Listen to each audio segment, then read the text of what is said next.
ఆరోపణలు ప్రత్యారోపణలు రాజకీయాల్లో ఒక ప్రక్రియ. ప్రత్యర్థులు మాట్లాడతారు, మనం మాట్లాడతాం.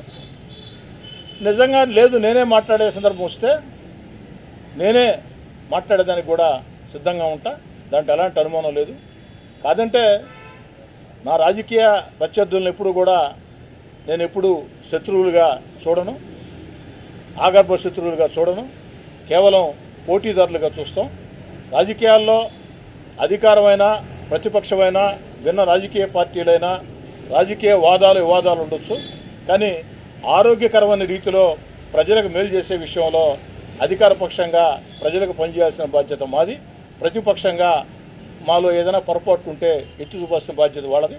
వాళ్ళు సరైనటువంటి ప్రశ్నలు రేకెత్తితే ఖచ్చితంగా వాటిని సానుకూలంగా తీసుకుంటాం. సరైనటువంటి ప్రశ్నలు కానప్పుడు అది సరైన ప్రశ్నలు కాదని ప్రజలకు అర్థమయ్యే రీతిలో మా భాషలో మేము చెప్తాం.